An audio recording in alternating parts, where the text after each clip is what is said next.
Today on Let's Talk Drinks, I'm going to review one of my favourite savoury style gins, Gin Mare. Hi guys, welcome back. So today I'm going to talk a little bit about Gin Mare and do a tasting review for you. Now, there are so many different distilleries around the world at the moment. Like just in Australia, there's over 300. So you can imagine we have so many different gins and companies coming into my bars trying to sell us their different gins. And one that I enjoyed and loved straight off the bat many years ago now was Gin Mare. These guys were testing the boundaries with their botanicals and a savoury style gin well before everybody else jumped on the bandwagon.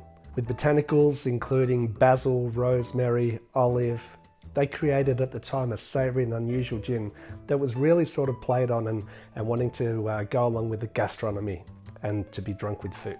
Just outside the city of Barcelona, which is actually the city that I was born, is a small fishing village called Villanova, and this is where Gin Mare is created. It's a Spanish gin that totally embodies everything Mediterranean. The copper pot still that they use at Gin Mare is actually in a little building that used to be a monk's retreat. The copper pot still that they use to make Gin Mare is actually housed in an old chapel, which is on the property, and it used to be used as a monk's retreat. So I guess this kind of makes it a holy spirit, right? The Ribot family who creates it have been around and making gins since the 1940s, with their Gin MG being one of the biggest selling gins in Spain. However, Gin Mare wanted to be a little bit different, and it was created with local botanicals in mind. It had to be truly Mediterranean.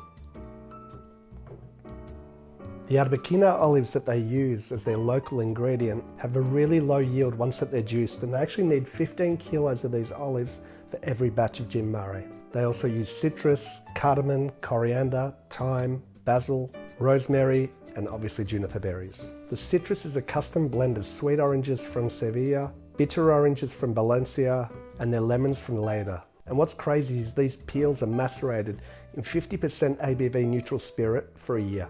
The other botanicals are macerated for around 36 hours and distilled individually in a 250ml Florentine still.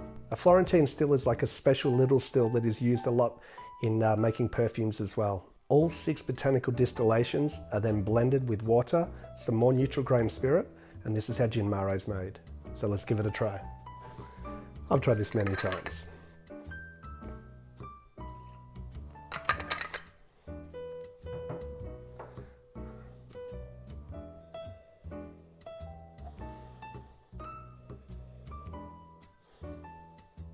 Honestly, it really does smell like the Mediterranean. Thyme, juniper, olives, rosemary, that really nice sort of saltiness that I'm getting as well. Just smelling it's making me hungry.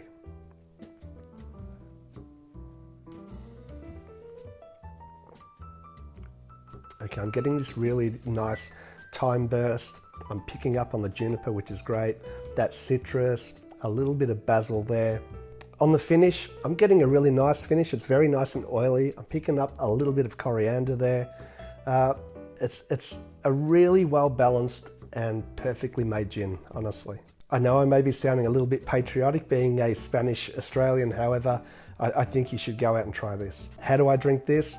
This was on our menu recently when we did a little gin pop-up bar, and we used it as a savoury gin and tonic. So it was Gin Mare with the Fever Tree Mediterranean. Works perfectly well with the wedge of lemon.